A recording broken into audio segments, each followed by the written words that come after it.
Ramogi ntiere geno ni piny owacho biro loso weche go mangarita e gwenge go. Kata kamano Ramogi jwang thoth oganda ng'e ni weche mag corona oserumo e pacho ka to pod ikedo kode mondo mi tieke chuth. E kinde ma piny Kenya pod kedo mar tieko chuth midhusi mar Covid-19, riwruok ma ok mar piny owacho mano AMREF otelo e chiwo yedhe kod gige umo dhok kod ma ok tin ne 10,060.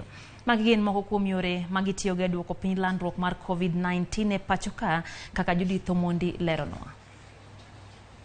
Kao chanjo en yo makende ma japiny nyalo tiyo go e konyo ngimane kotudore kod midhusi mar Covid-19. Kaluwore gi lipot mar migao mar thieth odiochieng' manyoro, mok tin ne chanjo milion 22 kende ema osechiwi e pacho kae.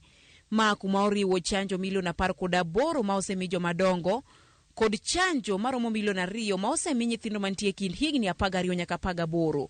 Mamoko mag boosters maromo milion 1.4 bende osechiwi e pacho kae. Jalup director mar AMREF e pacho kae Gilbert Wangwalwa mane otelo e nyasi mar pogo yedhe kod abuog rombe ne tendo siptende mopogore opogore e kaunti ma Kisii osingo mar konyo piny owacho e chopo ne oganda kotudore kod weche mag thiro landruok mar coronavirus. This comes at a time where the confidence in COVID-19 vaccination and that its demand has declined. We call on the County Department of Health and the implementing partners to work together in order to achieve collectively the desired objectives of vaccination. As a country, we need to establish mechanisms to acquire vaccines for our people, support the delivery of vaccinations to millions across the country, laying the groundwork for vaccine manufacturing in the continent by focusing on human capital development. County ma Kisii en achiel kuom counties mamoko kaka Homa Bay, Nyamira, Narok, Kajiado, Kitui, Kilifi kod Marsabit ma oseyudo sir koa kuom AMREF e kedo kod Covid-19.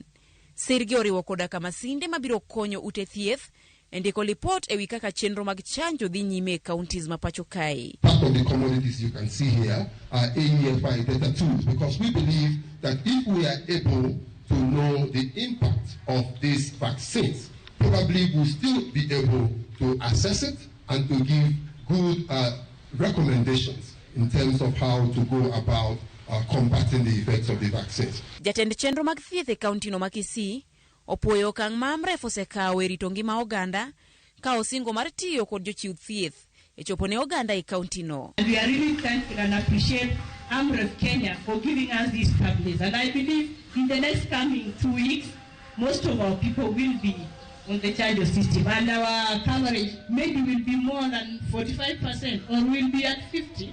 We believe so. Piny owacho geto chanjo ji maromo milion 27 e giko higani.